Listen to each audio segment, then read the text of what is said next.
Hello and welcome everyone to today's webinar. My name is George and I'm joined by Marta. Marta, how are you? I'm good, George. How are you doing?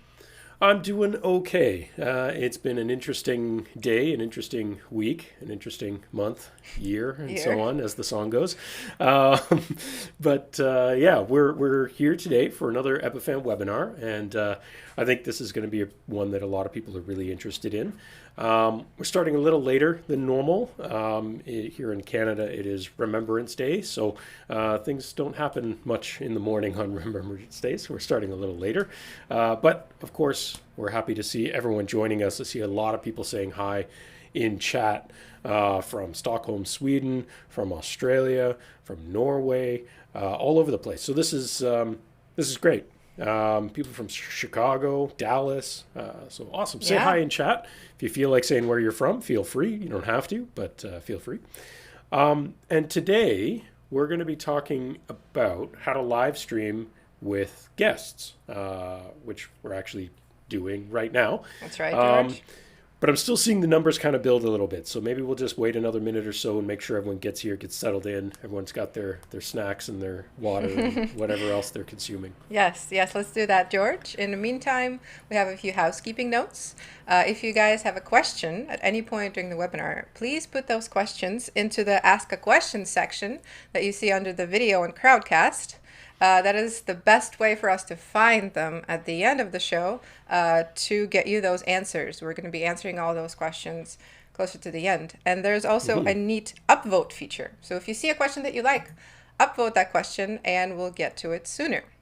Yes. There's also a polls section. We're going to be asking you some fun little questions here and there. We just want to know, which sector you represent.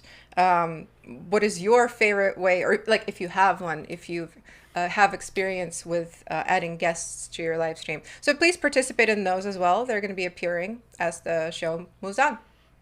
Yeah, we do actually really appreciate the feedback in those polls. We use some of that data to determine, not only what webinars we should be focusing on that would help certain industries, but we actually do provide this feedback to our product managers to look at how we can help improve our products here at Epiphan. So we're not just doing it for fun or to scrape your data or something like that. Like we're legitimately using this information for really good things. So please encourage you to weigh in on those, and similar with questions as we go towards the end.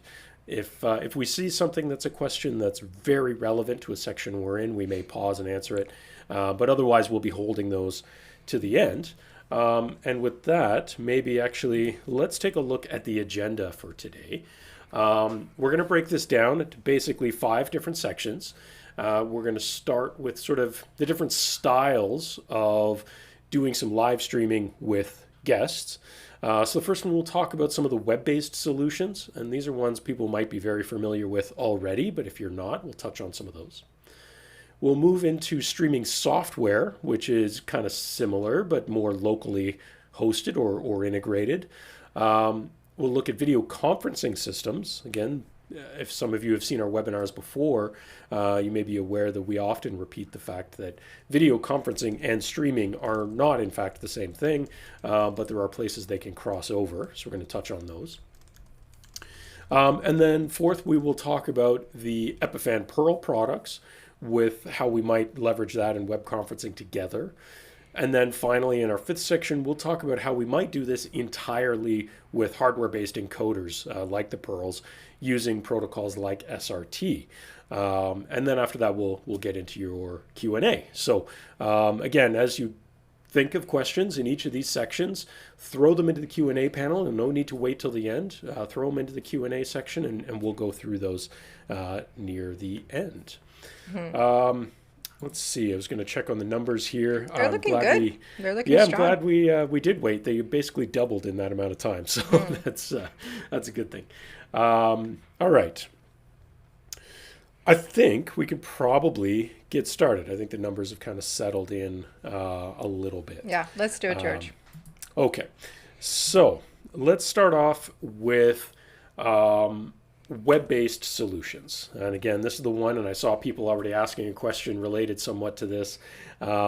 Web-based solutions. So there are a number of different services out there that can provide web-based solutions for desktops and mobile devices, laptops, and so on, to do fairly easy, pretty basic live streaming, including bringing in remote guests. So there's a few we wanted to touch on. So Marta, maybe tell me which is your favorite and what did you find while looking at this? So I quickly wanted to mention ones that are okay. They're not my favorite, but they still work. So, for example, Facebook and Instagram are probably the first thing you think about when you think about adding a guest to your stream. So, Facebook, for example, has a feature that's called Live With. So, when you're doing a mobile stream, you can press a button to invite another person onto your live stream. Same thing with Instagram. However, those things are for mobile only. So that's only when you're streaming from a mobile device. It's pretty limiting. The one that I found pretty interesting was Restream. They recently Restream.io originally is a service that takes one stream and then restreams it to multiple places. But they recently added a capability to add up to 10 participants to the stream Interesting. via the browser, right? So you just send a link to participants, to whoever you want to join. They click on that link, and then a browser window opens up for them, asking to use their webcam. And that's how they join. So it's super easy. And I thought that was really cool that you can have up to 10 participants. That's really interesting, yeah, and that's something that I didn't know Restream was doing. Of course, like you said, I'm used to using them as a restreaming service, as their name suggests. So that's really cool. They've added that. It sounds pretty much exactly like what I would actually choose as maybe my favorite, but only because I've had some experience with it a little bit, is what StreamYard is doing. So again, very similar. You can send a link to someone, they open it in their browser, they turn on their webcam in the browser, and everything's there. StreamYard does have some good little production elements to it with some branding and graphics and titling and stuff like that that's built in. Makes it pretty convenient. And depending on the package you go with them, you can restream it to multiple services at the same time. So you can use that as your central hub and hit a lot of places. I'm sure Restream is doing the same thing, as Yeah. their name suggests. So it sounds like they're pretty similar. There's some others out there, Lightstream, which is a company that created a browser-based streaming setup to try and compete against desktop software like a Wirecast or an OBS or something like that, primarily browser-based, and it did work pretty well. And they started adding things like remote guests to come into that and roll that into your stream. They work very closely with Microsoft and the Xbox community for a lot of their streaming stuff. So they're seeing quite a bit there. I haven't played with it super recently, but it was what they were working on was actually pretty cool in terms of latency and a number of other features that they were playing with. And then I believe, did you find this one with Vimeo as well? I think Vimeo also has that capability. They added it Okay. fairly recently. I haven't looked too much into that, but I know they have that feature available. Right. So a lot of these platforms are obviously starting to add this stuff, because everyone's demanding it, which is one of the reasons why we're doing this webinar, Exactly. is everyone's asking about these kind of things. So I think web-based solutions, starting out, these might be the simplest ways to start because everyone has a browser, and if you're only looking for webcam shots, they're gonna give you that. But there is somewhat limited control over what you can do depending on the platform you choose, and there's very limited production value as well in terms of what they offer. And of course, it's still based on webcams primarily. So if you're okay with a webcam shot, then I think they're great options. But if you're looking for something maybe a little more professional, there's ways to make these look a little better, but you might want to look at some other options instead. And that's where something like streaming software as maybe a next step or another layer might help. So what are we talking about with streaming software? So with streaming software, we have basically we have options to add a guest that are built in to a streaming software. For example, with Vimix, you have the Vimix call which is actually a separate feature from Vimix, the streaming software. It's kind of like an add-on, a paid add-on, that allows you to bring in a guest via browser. Again, this is very similar to a restream that we described before. However, this caller is going to come in directly into your streaming software. This means they have a lot more options with layouts and audio control, video control. And again, it's very, very easy to bring that guest in. You're sending them a link, they click on that link, and they are connected to you. Yeah, so for those not familiar with vMix, it's in terms of streaming software, it's maybe the top one in terms of it's designed for broadcast professionals. And so this method allows you to kind of bring in that caller as a video source within your bigger, vMix production system, and then do whatever you are doing from a production standpoint and get that out on your stream. So it's pretty cool. It works well. I've played with it a little bit myself, and it definitely works. But again, it is an extra paid service on top of paying for vMix already.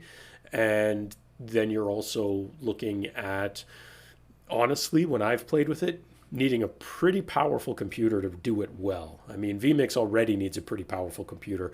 To add some of these extra things, it starts to really, you want to make sure you're starting off pretty strong. So, budget-wise, that could kind of push you up a fair bit compared to maybe the web-based ones when you do the math on what your total costs are. But it might be nice if you're already in that vMix ecosystem, if you're familiar with vMix, if you use it all the time, then it might be a good option for you.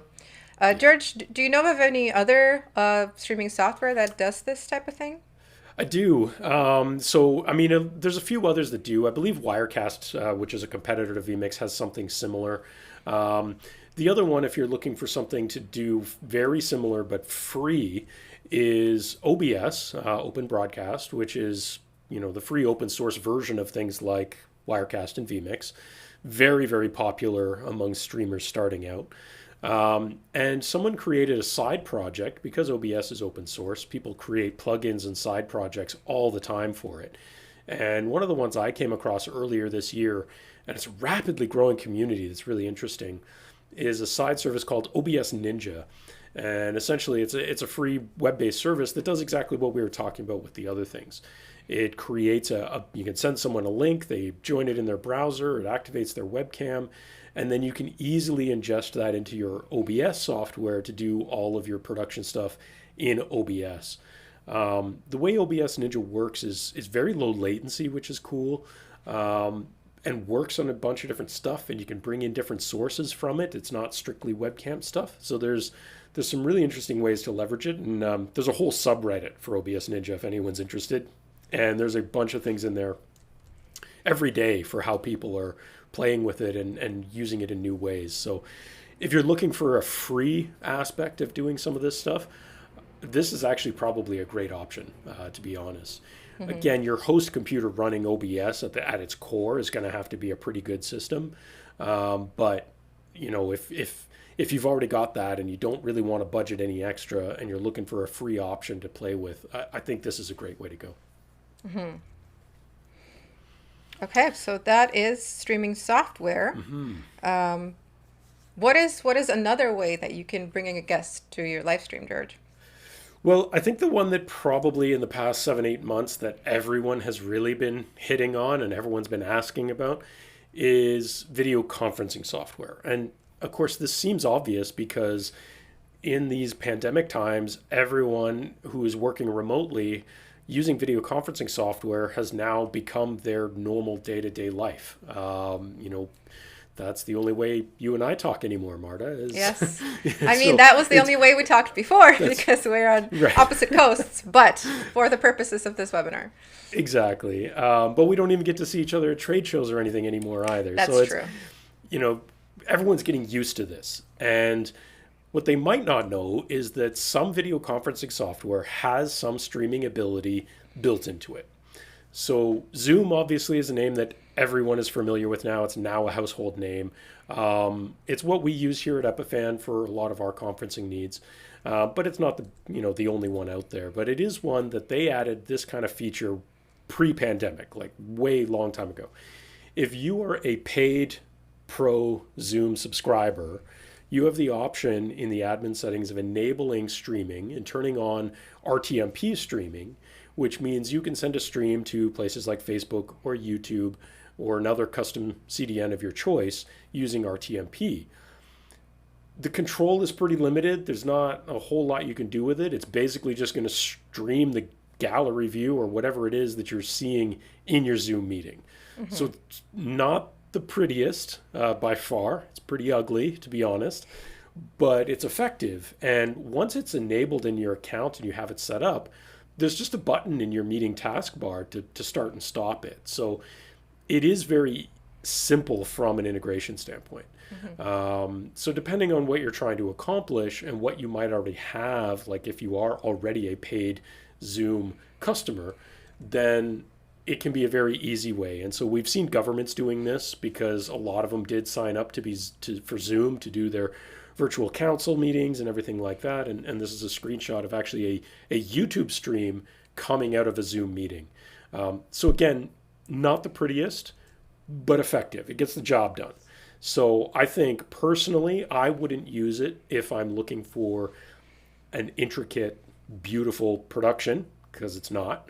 But if it's something like this example, where maybe it's a larger panel, a town council, that kind of a thing, where the production value honestly really doesn't matter that much.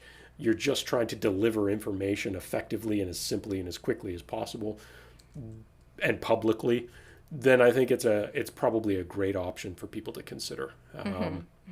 I think that's probably the most popular one, Zoom. I think Microsoft Teams has something similar, but it's a bit They do. trickier than that, right?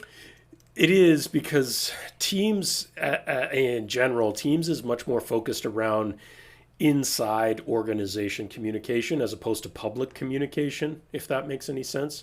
And so there is a function of Microsoft Teams called Teams Live Events, which is kind of a mix of Microsoft Stream and stuff like that. It's great to do it inter-organization, but it's not necessarily great for doing a public broadcast necessarily. It's a little more complicated to do that. But you can do something very, very similar with Teams, but inside the Microsoft ecosystem, essentially. The flip side to that is that the functions that Teams has built into their streaming, if some of you remember, we talked about that in a previous show. We were talking about NDI with Teams and stuff like that. Those functions maybe add some tools to that really help it. You can use things like NDI to help increase your production value within Teams. So there's definitely some good things on that aspect, but I would say it's maybe not quite as simple as the way Zoom has done it to get to a third party or to have public come into it. So yeah, there's limited control that you have if you're streaming directly from Zoom. You can't really arrange the windows the way you want them, and you basically get what you get. Yeah. So what is a workaround for that, George? Do we have something for that? We definitely do. And back in the beginning of the pandemic, this is exactly what we were doing in order to accomplish our production needs. We've, of course, moved on from this into step 5, which we'll get to in a moment. But one of the things that you can do to make things much more platform agnostic and not worry about what conferencing platform you might have chosen, whether that's Zoom, Teams, GoToMeeting, Google Meet, WebEx, the list goes on and on and on and on and on. They all have slight differences in their features. So the way we can make sure that we're platform agnostic is maybe introduce a hardware encoder that's just going to capture video from the computer or device that's running the conferencing software, and leverage something like Pearl's cropping ability to clean it up and make it look better, add some production value to our bigger picture, and then stream and record that to whatever we need to do. Doesn't matter what the conferencing software is doing anymore, because we're just treating it as a video signal, and we can do whatever we want with it from there, essentially. So this is exactly how we started doing these webinars and our live show production remotely back in March, was people getting into a Zoom call, doing some cropping and carving out of different sections of it, getting that into a Pearl 2, and streaming that to Facebook, YouTube, Twitch and so on, with some recording as well. Now we have different ways of getting that video into Pearl. So we had a way where we could do it through NDI, right? Yeah. So just an NDI source. We also did it directly through HDMI. So we would just connect a computer to a Pearl and just grab that directly that way. I think we have a slide for that. Maybe the next slide. Oh, this Yeah, is well, okay. there's a couple things here. Yeah, so the first thing, of course, is that, as we mentioned, though, when you do it directly in Zoom in that previous example, one of the things you're lacking is control over how things look. Where when we bring it into a production environment like what we can do with the Pearl 2, it means that we can set up all kinds of different layouts or scenes, if you will, to fine tune what we want it to look like. So we could add graphics and overlays and placeholder slides for pre-roll and post-roll and crop things and make them fit better and do all kinds of stuff. Try and make that virtual conference experience a little more friendly, a little nicer looking. I'm not a big aesthetic person myself, but I know you are, Marta.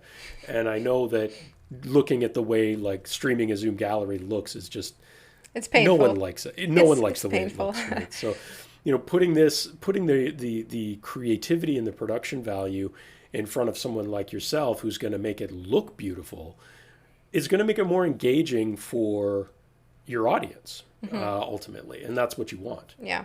And what we're looking here is basically the Pearl UI where we design all of that, and then our producer uses the switcher, which is on the right, to switch between the various layouts to create that dynamic presentation, which is a lot more fun to watch than Zoom. The producer can focus on specific people or other media that we want you to see right now. And that creates just a much smoother experience for everyone. Yeah, exactly. So I got, obviously the Pro here is a lot more layouts, a lot more production value. Still doing it through Perl, keeping it very simple because we've tried to make sure Perl is so easy to use and so simple to create all of this stuff. The downside of this is, when we have all these different pieces, there's a lot more pieces in motion to control. And ultimately, because we're cropping down from a gallery view like in Zoom or Teams or whatever our conferencing tool is, we're not necessarily getting the best video quality because we're probably blowing up, scaling up a pretty low resolution shot, right? Like if you have 10 people in a Zoom meeting, each one is at like 360p or some terrible resolution. Yeah. And so we're trying to crop that and blow that up a little bit. So it's still not great. I mean, it's not the worst. I've seen worse, but it's still not the best. And even if you have a full screen, a person full screen, you still have that compression from Zoom Exactly. that makes it, it adds an extra layer. You can definitely improve that by using a real camera and a capture card as your webcam instead of a webcam. Obviously starting with the best possible quality you can, and then down the chain, even as it's reduced, is still ultimately going to be better than a terrible webcam shot, especially for angles. But there's definitely some best practices there. One of the other things, though, is that when you do things this way, things can be a little more remote controlled in some aspects. And so we have some diagrams here about what this might look like. Our producer does this quite a bit where they are kind of, remote desktoping to a system that they're not next to in order to control some of the video conferencing aspect. There's HDMI cables running from systems back and forth, and they're controlling Pearl remotely and then ultimately sending that stream out. So it can give you a little more flexibility in terms of doing things from a distance as well, doing things this way. Technically, the producer doesn't have to be part of the same conference call, ultimately. It's not a bad idea for them to be, but they don't have to be in this type of a setup. It is a pretty cool setup when you think about it. It's jerry-rigged, but it's one of those like fun DIY things. So we're looking at this diagram. It could seem a little bit complicated, but if you look at it by color. So the blue HDMI lines are actual physical HDMI in and outs. So you're sending an HDMI in from the computer to the Pearl with all your Zoom with the Zoom gallery view. But then you also want the Zoom participants to be able to see the final result, right? To kind of confidence monitor it, which is where the HDMI out comes in to send it back to them. And then if you look at the gray lines, that's kind of like the virtual, the network magic. Um, and all So of that is streamed out to a CDN. So there are some ways that we can make this a little better as well with less physical cabling, and that would be, you touched on it earlier, Marta, when you mentioned NDI. That's something that not all conferencing applications have yet. Microsoft Teams does. I've heard that at some point it will be coming to Zoom, but I don't know exactly when. Um, but with NDI and something like Pearl 2, it means we could actually eliminate some of those physical connections. We could take an NDI stream out of the conferencing application. So things like Microsoft Teams or Skype that currently support NDI, you can actually get an NDI stream for each participant or a gallery view or an active speaker view as separate individual NDI streams. Pearl 2 could also send an NDI stream back the other way so that the participants could see the program mix as a confidence monitor in the meeting by ingesting that NDI stream as another meeting participant. So there's some cool ways that NDI can help this workflow as well. Ultimately, it's the same theory. It's just whether or not you're doing everything over the network or whether you're involving physical HDMI cables and in some cases capture cards. We're getting some good comments, George. So someone's Okay. saying, sounds like you also need a production support team, like a staff, with this type of setup. And that's definitely true. Um, yeah, I mean, it's not always necessary, but it's definitely not a bad idea. It helps a lot. It's really hard. Yeah, It's possible. It's been done where the producer was for sure. producing the show and hosting it as well. But that's a It's tall hard. order. Yeah, I have not had to play, host, guest, and producer at the same time myself, but I have participated in enough of these things now as a guest or a presenter that I can tell you that having someone who's dedicated to the production side just makes my life as a presenter easier because I don't have to worry about that. I don't need to pay attention to it because I know it's in capable hands of someone dealing with it. I was even part of a guest panel earlier in the year where not only did we have a producer, but we also had someone playing a director role, just making sure that people were in the right place at the right time and queued, and the production person was doing their production stuff. That was even more beneficial, to be honest. Yes, it means a lot more people are involved, but if you want your event to run smoothly and be ultimately as professional as you can make it, it does make a big difference to have those extra people in those dedicated roles to do it. And this is true for any setup that we're talking about today, any Yeah. of these methods. It's really nice to have a producer helping out. Yeah, and when you think about it, oftentimes coming back to the Zoom example of something in a town council or something like that in a government role, right? There's always someone who's in charge of those meetings, even when they're in person. It's even more important to do that when they're virtual to make sure that people are muted and unmuted at the right times and not stepping on each other and talking over each other and that kind of thing. So, we don't really label it this way, but those roles are production roles in that environment. And so it's the same type of function. Just think about it in that regard. And Mark is also saying that with everyone working from home, seems like you'd need a very fast internet connection for this. Yes. And that is also very, very true. Yeah, I mean, ultimately, that's going to be the bottleneck for anything you're trying to do. If you're trying to live stream, no matter which avenue you've chosen of the ones we've talked about, if you have a bad internet connection, it's just not going to work anyways. Certainly, I would say the ones that are going to minimize how much effort you're doing would probably, or how much bandwidth you need, would be either the web-based ones or streaming directly out of something like Zoom. Going the other routes, whether it's a hardware encoder or a software encoder on a computer, the big advantages of those choices is that you have the ability to manually control the bit rate for your compression, which means you might as well run it as at higher levels because that's what's going to give you the better quality over some of the automated stuff like the web applications or the conferencing built-in applications. But then you definitely have to have higher bandwidth because it's not going to automatically adjust to weaker bandwidth. So there's definitely pros and cons there. But yes, I mean, we're talking about streaming. Bandwidth is obviously the backbone of all of it at the end of the Say day. that all the time. Yeah, So before we get into our next section, why don't we answer this question because it's kind of sure. on topic. Someone's asking, Joseph is asking, can you send a Zoom RTMP feed into a Pearl Mini? No. So pearls do not ingest RTMP. We can ingest other stream types, but not RTMP. So unfortunately, no. We would have to go with the physical capture route of HDMI out of a computer running that meeting.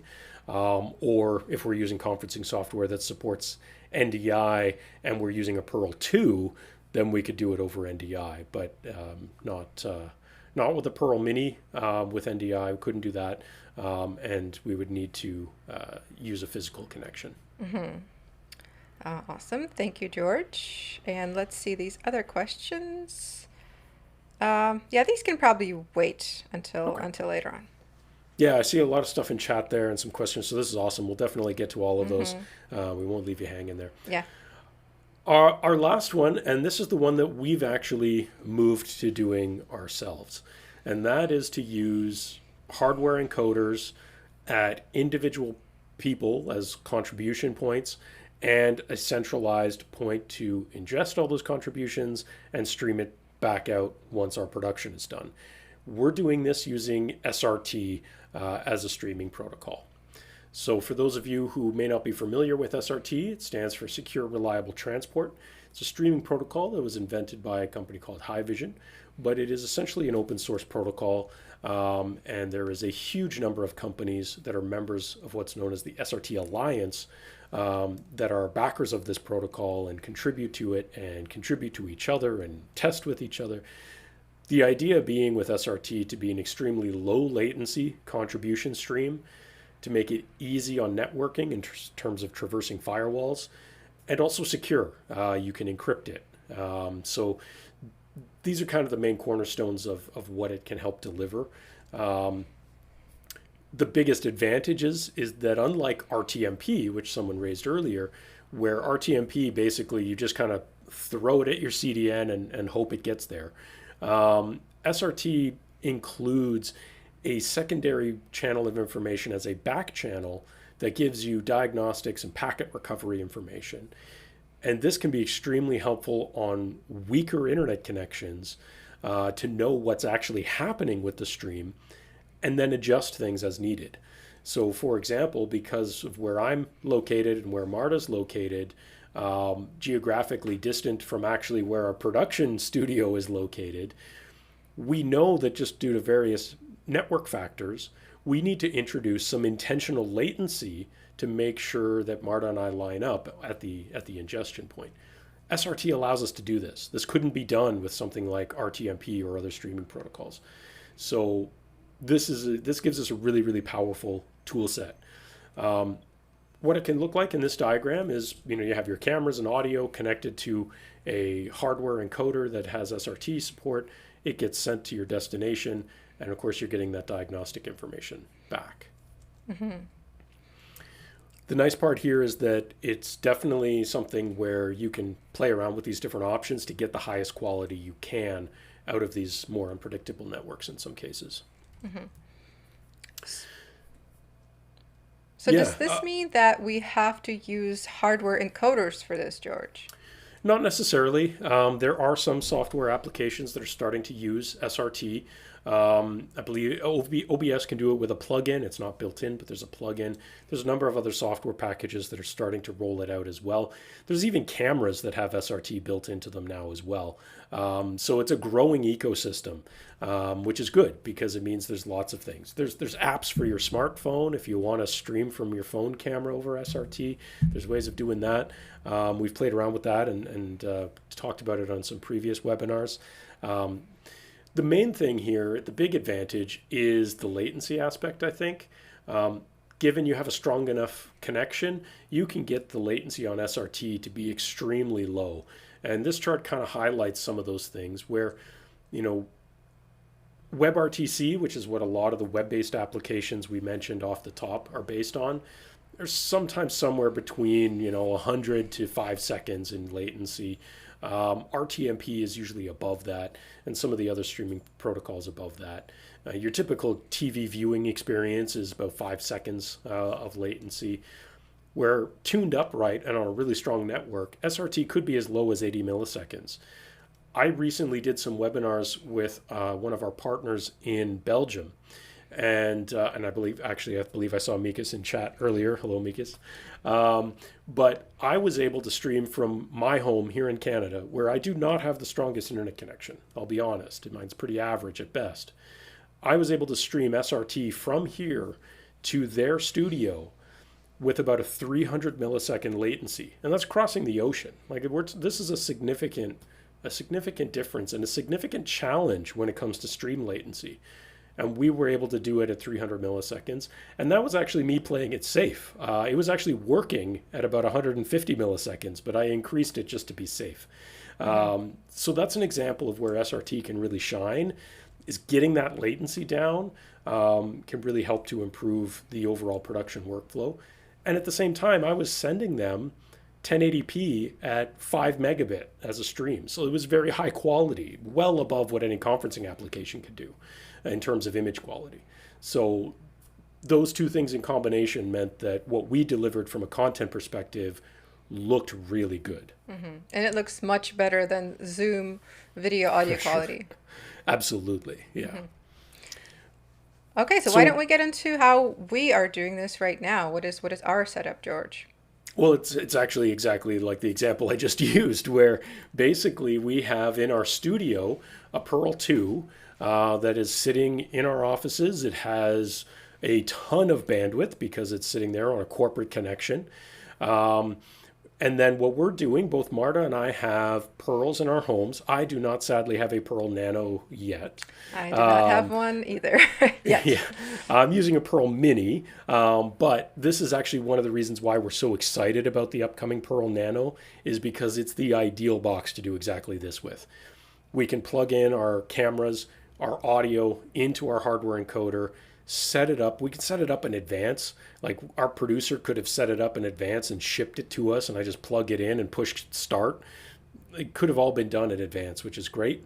Send that SRT stream to the Pearl 2 in our studio. Both Marta and I are being adjusted that way. And then our producer can mix and switch and do all of the things at that production point, record and stream it back out ultimately, in today's example, to Crowdcast, but it could be to Crowdcast, YouTube, Facebook, Twitch, Vimeo, whatever number of CDNs you feel like naming, all at the same time. And so that's kind of, a great way to do things, to be able to have these multiple points. And again, you're not limited to two. You're only really limited by bandwidth, essentially. Bring them all in, aggregate them, and do all of this production remotely. Mm-hmm. And you can compare the quality of our webinars, the video audio quality back in March on our YouTube page. And then if you look at today's webinar, it's going to look and feel completely different. And there's a stark difference. So actually, I just saw a comment here in chat with Ben Campbell just saying SRT equals satellite replacement technology, LOL. Although that's not what the acronym stands for, that is actually kind of the idea. That's one of the problems that SRT is trying to solve, and when Haivision created it, was trying to solve. The cost of deploying satellite trucks to do things we're used to seeing, live on satellite on the news is extremely expensive. Being able to do that over even an LTE connection from your phone over SRT makes a big difference in terms of cost to barrier to entry. And honestly, I think it is better quality if you get it right. So it's and latency can actually be way lower. So there's some really big advantages to doing it, but that's, Ben's right. That's kind of one of the good applications for it, and kind of what we're doing. We wouldn't have been doing it with satellite otherwise. We would have probably still been doing the Zoom crop thing. But this allows pretty much anyone to replicate that style of production. So it's great. Ben was just saying he's been using SRT for 6 years since Haivision rolled it out. Well, it's great to hear. I'd love to hear more about your experience with it. It's something that we added to the Pearls earlier this year. And so far, customers who've been using it, and of course we've been doing it ourselves, have been absolutely loving it and been finding a ton of different ways to leverage it, which is really cool. And also, Jason was talking about dedicated encoders, contribution encoders, and sending them out. So he was saying that for an event production with 30 plus speakers, sending out 30 plus encoders is expensive and near impossible.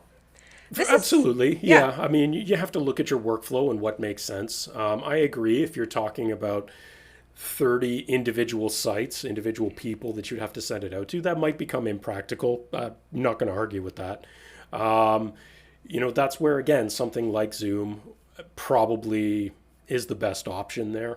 But yeah, you do have to look at what it is.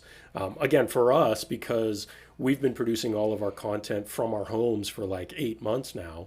My Pearl just sits here next to me at my desk in my home office and it never moves. It's just ready to go at any given time. Our producer can just say, hey, start your SRT stream. We're going live. And that's it. And I'm live. So it's definitely going to be even better in a fixed scenario, but you can definitely do it. And the reason we're mentioning Pearl Nano is because we think that is going to be ideal for situations like this. Right. It's much smaller. It has one SRT input, one SRT output.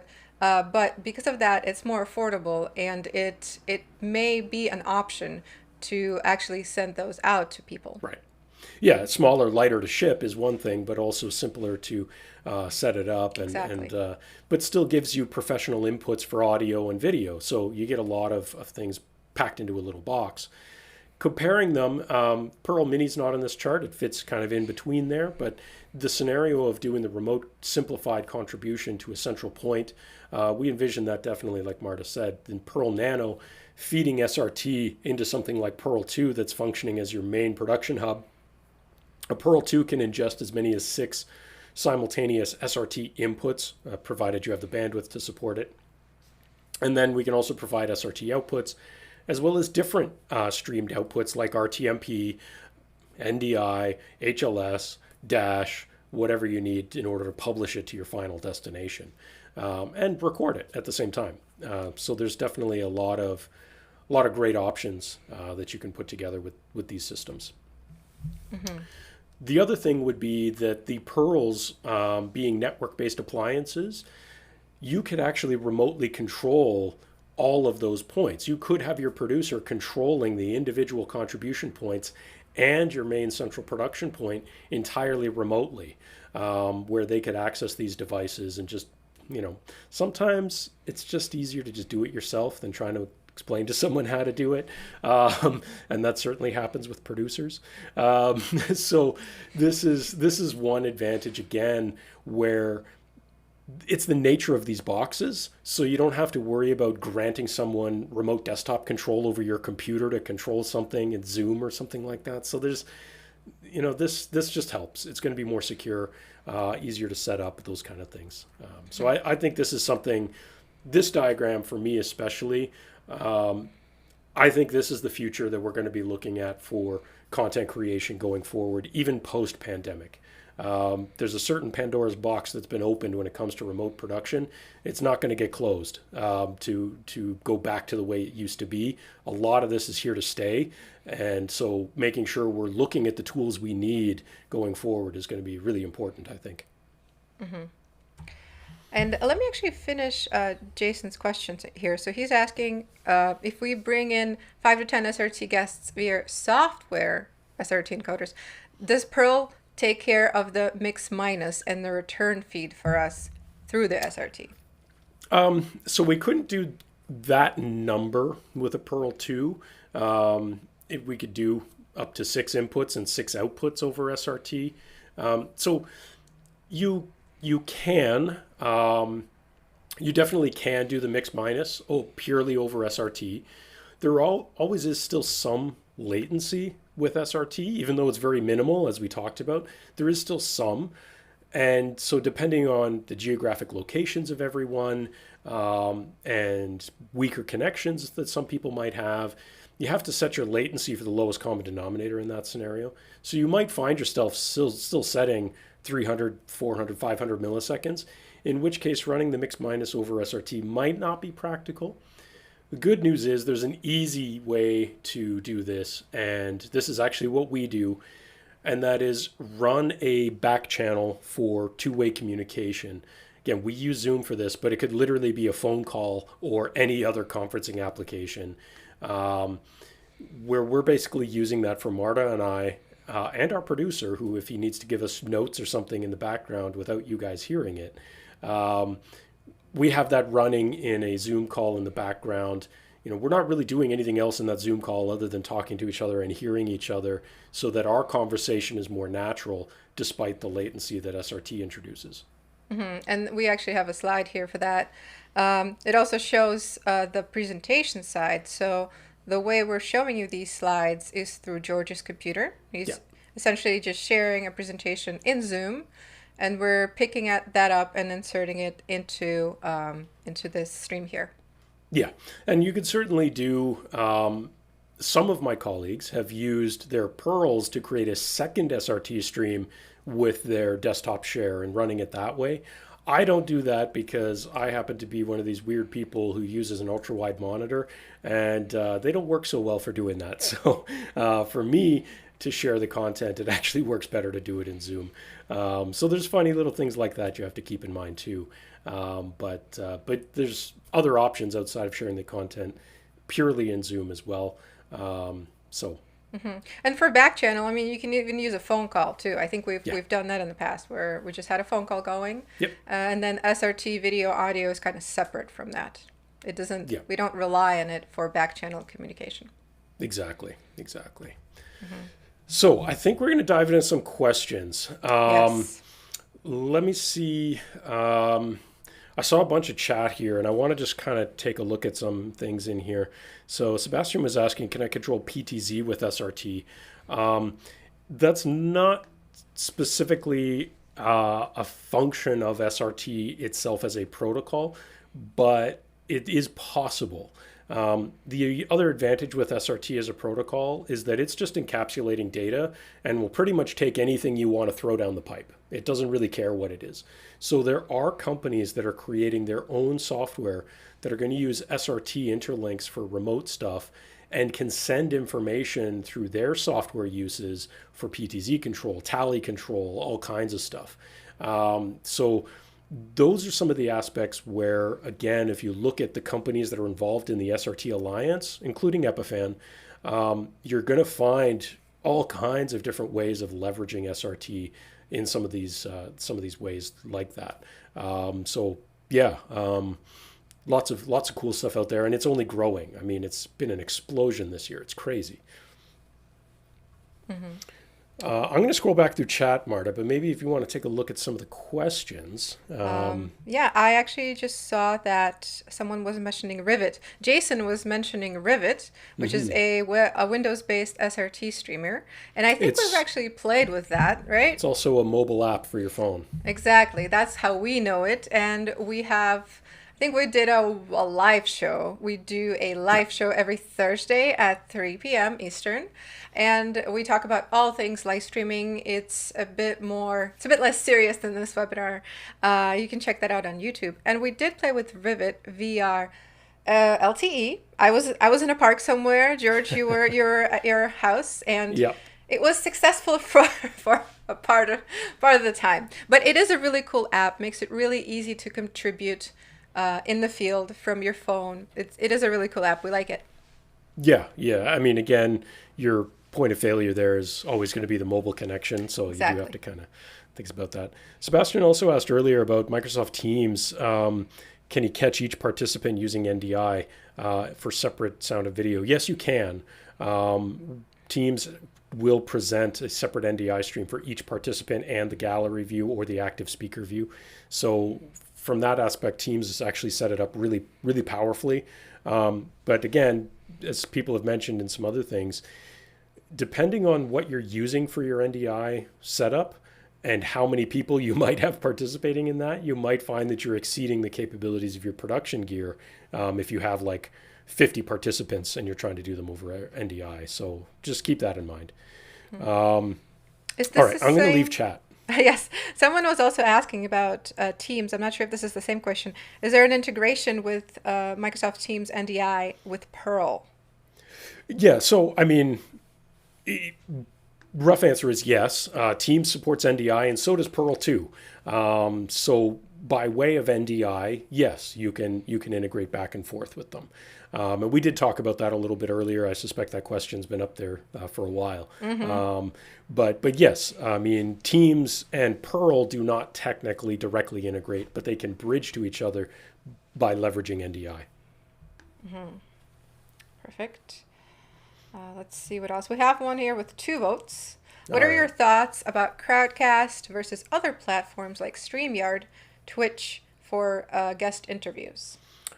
So we chose Crowdcast for some very specific reasons. One, we like the Q&A panel, we like the polling panel, and we also like the way it handles registration and lead generation. So all of those aspects are the reasons why we like Crowdcast. It's also very easy to use and it's inexpensive.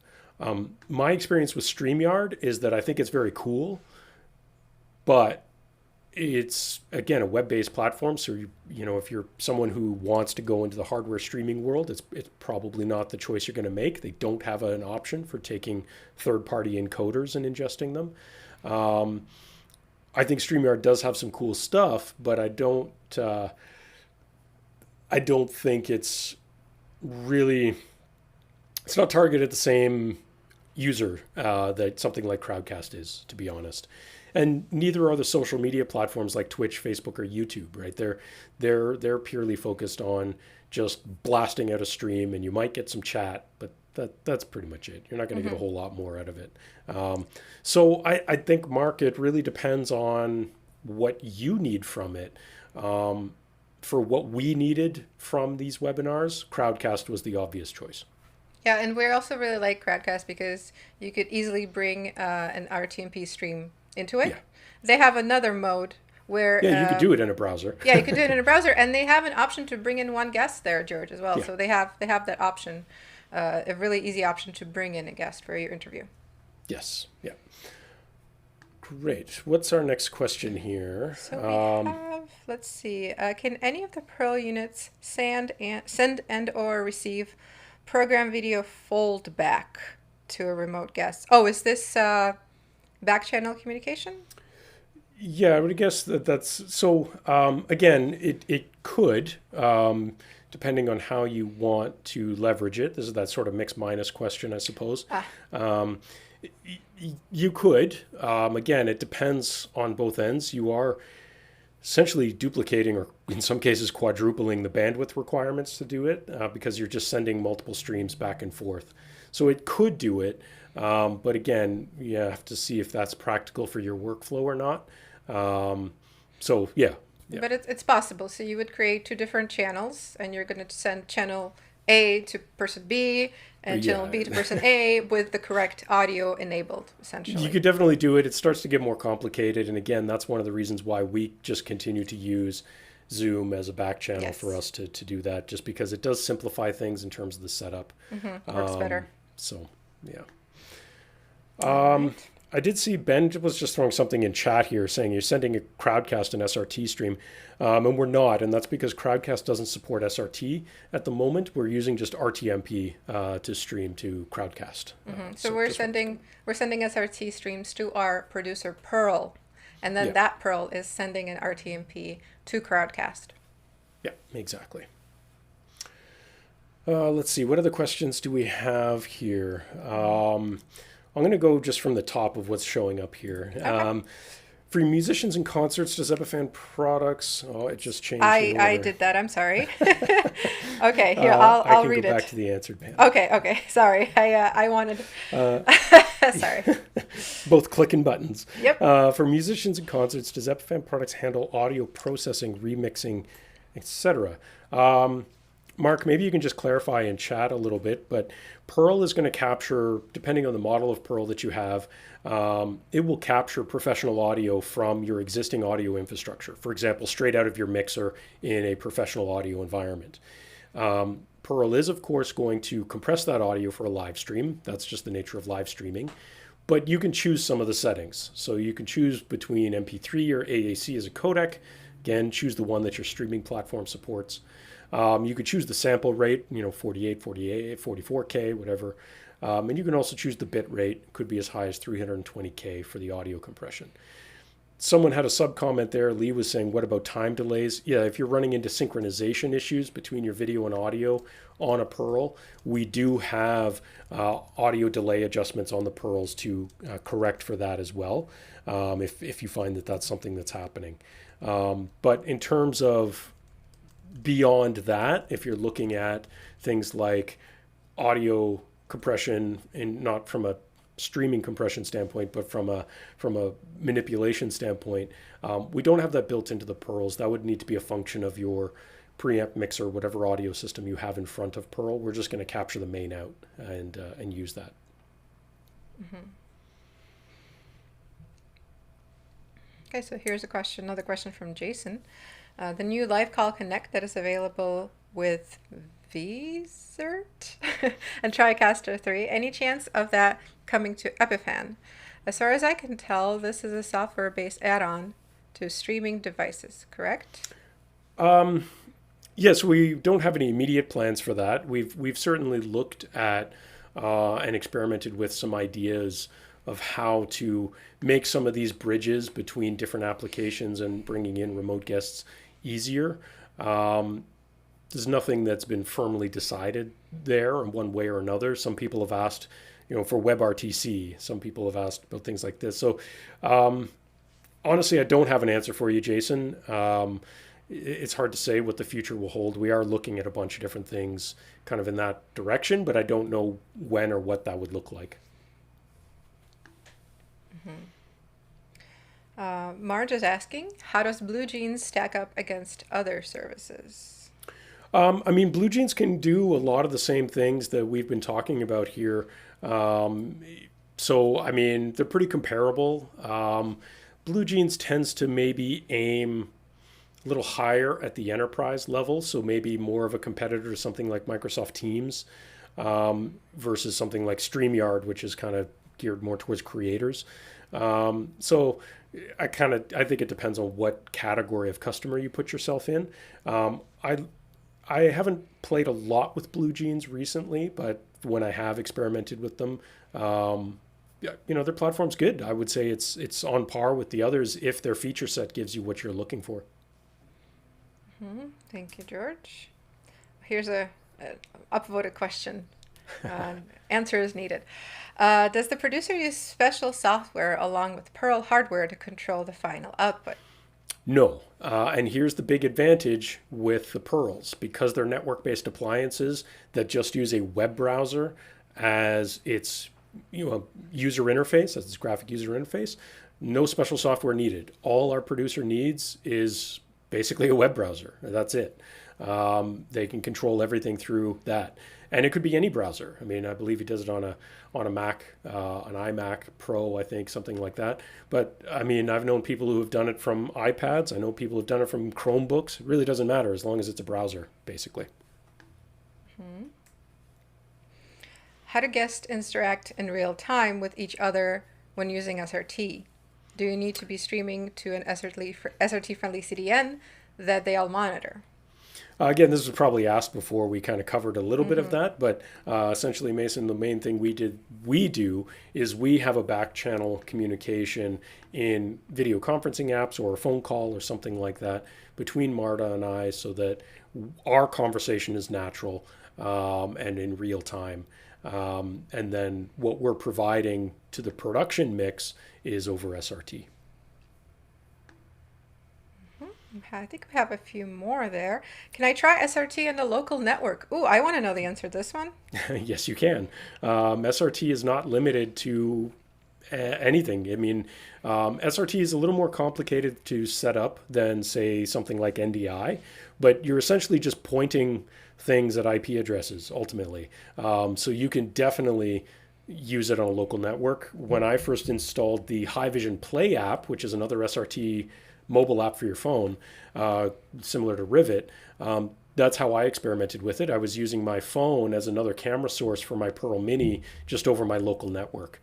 So yes, absolutely you can. In some ways, even if you don't want to use SRT as a stream out publicly onto the internet or something like that, and you just want to use it internally, you can actually use SRT in place of something like NDI if you want. It's just a little more complicated to set up, but it works no matter what. It's a great tool. Mark is also asking, is SRT going to replace RTMP and NDI as a protocol? For the former RTMP, I don't know that it would replace RTMP. I think RTMP is going to be around for a little longer. And even then, there's some other options out there that are probably better direct replacement fits for RTMP, like HLS and MPEG Dash. But I think SRT could absolutely, and has some advantages and disadvantages compared to some of those other options I just mentioned. Disadvantages would be complexity of setup. It's great for kind of setting something that's never really going to change, or not often, without controlling both ends. Where some of the others, the way RTMP has worked, where you're like, oh, I got my YouTube URL and I have a key and I just push start and that's it. That's going to be more in line with what HLS and Dash can do. But of course, those have features like SRT does that are far better for the future than RTMP is limiting us currently. NDI is a local network protocol only. So, could SRT replace NDI? No, I don't think so, because NDI's main strength is full NDI, is very lightly compressed and extremely low latency, but has auto discovery. SRT on a local network, you could crank up the bit rate, you could make it low latency, but it's not really going to be auto discovery ever. So NDI still has some advantages there. The ecosystems do look different. You're going to see different types of devices supporting NDI versus SRT, right? I mean, I mentioned there's some cameras starting to put SRT in there, but there's probably going to be a larger range of hardware devices that do NDI conversion than SRT conversion ultimately, I think. Mm-hmm. And Perl is able to handle all of those protocols. And if you want to learn more about Perl systems, we have that green button under our video. You're welcome to visit our website, learn more about Perls. And I think we have maybe one or two more questions, George. Yeah, we have a couple there we can get through. Mm-hmm. But before we get to that, I just want to remind people to participate in our polls if you haven't yet. Let us know how we did. Let us know if you like this webinar. So before you guys disappear, I decided I would throw that in there. Yeah. Okay, so what is our next question, George? So it's just going through them here. Bjorn was asking, what would be your solution for a redundant ingest? We're currently using two separate Perl 2s with two separate internet connections. Because the Perl 2 only has one network connection, we want to use two different network connections. So, I mean, that's a good question. Honestly, what you're doing right now is ultimately what I would recommend, partially because even if a single Perl 2 had multiple internet connections, you're only creating redundancy for the network connections. You're not creating redundancy for the hardware itself. So if for true redundancy, you really have to have separate sets of everything. Separate internet connections, separate network connections, separate hardware encoders, and of course, separate backup ingest points. So I think what you're doing right now is ultimately the true redundant solution. Partial redundant solutions, a Perl 2 over its single network interface could send out multiple stream, like RTMP, push to different destinations for maybe the primary and backup YouTube ingestion points, for example. A single Perl could do that no problem. But again, that's not giving you redundancy for the Perl or for the network. It's really only giving you redundancy for the YouTube server, which I've never had a problem with. So, I long story short, what do you want from your redundancy ultimately? What you're doing right now is the best level of redundancy. And we also have a use case about uh, Hmm. all kinds of redundancy. We have a star Perl user, Msavi Pro, and he's absolutely amazing at making sure there's two of everything. So if something goes, there's a backup, and be sure to check that out. It's a really cool article. Yeah. Simon was asking here, do I need a public internet address to receive SRT? No, technically you don't. SRT has multiple modes. I'm not going to go too deep into that here because we're getting short on time. We've done previous webinars and previous live shows all about just SRT and the different modes and types and where you might use them. I would recommend going back and checking out that stuff. There are multiple modes that can really help traverse all of that network stuff. And again, that's an advantage of SRT, that you have choices. Um, the last one here from Alec is, what are you and Marta seeing right now? Right now, I'm looking at my slide presentation. um, and I do have a tiny, tiny thumbnail of a production view being fed back into the Zoom meeting that we're talking over. And that's being fed back from the Pearl 2. But I don't honestly really look at it or need it. So that's just me because I'm used to it. I look at the camera and I look at my slide presentation, and then I look at you guys asking questions and saying things in chat, and that's pretty much all I have to see because I trust that my producer is doing his job, and I do have trust that he's doing it. So So what I'm seeing right now is I have my Zoom open and I see that our producer is giving us the thumbs up. So thank you, Cameron. And so what I'm seeing, for example, I only have one screen. I only have one laptop in front of me. So I have to switch between two windows. I have my Zoom in front of me and I see the presentation and kind of a George and me side by side, which is the program out. And I am also alt tabbing to Chrome where I can see Crowdcast and all of you guys. yeah. So I would say part of this question was, if we brought in another guest, what would they see prior to being mixed in? So the way we have it set up, they can see a copy of the program mix in the Zoom back channel. So they would see that. So they would understand what's going to happen. And because we have the two-way communication, we can queue people if we need to let them know what's happening in real time before you guys even know it's going to happen ultimately. But and of course our producer can queue things in the background too if he has something he wants to say that you guys don't hear because we're not capturing the audio from the Zoom meeting. So all right, I think that'll do it. Our polls are all up there. So if you didn't have a chance to weigh in on the polls, for those of you that are still here, please open up the poll section to take a look. We asked a bunch of questions, things like what sector you're part of, how often do you bring remote guests into your productions? What are you currently using for your productions? Have you played with SRT yet? Does a Pearl look like it might fit the needs you have? And then, of course, if you found this webinar helpful and detailed enough, let us know. If you answered no to that, I'm staring at you, 12% of people, send us an email, info@epifan.com, and tell us why. I would love to hear why, because we always want to do better and bring you guys valuable information. So if you're voting no on that, you're saying so far people have said no, not what you were expecting. Drop us a note and let us know what you were expecting, and maybe we can address that. Would love to have a conversation with you. Yeah, we'd be curious. Please let us know.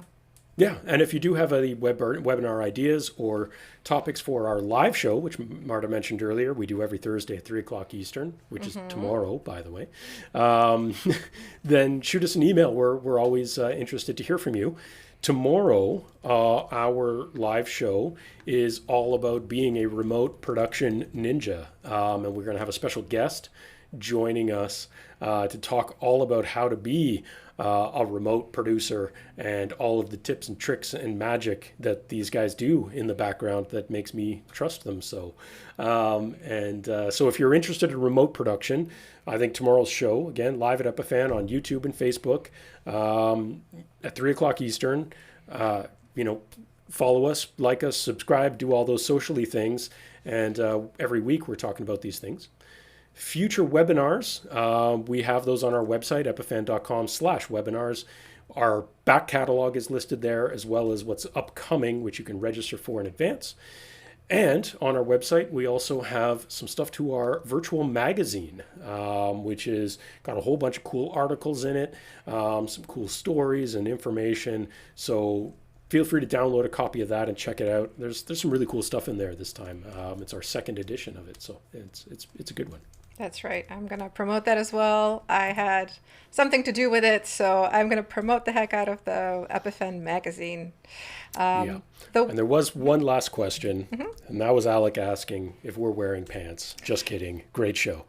Wouldn't Do we have to answer? Wouldn't you like to know, Alec? I'm going to keep that one a production secret. All right. But I am standing up, so I'm not sitting down. Well, thank you everyone for joining us and watching. I see some very positive feedback back there in chat. That's always nice to hear. Awesome. Thank you so much for spending this hour with us. Really appreciate it. Yeah, thanks everyone, and we'll see you next time. Thanks so much, Marta. Bye-bye. Thanks, George.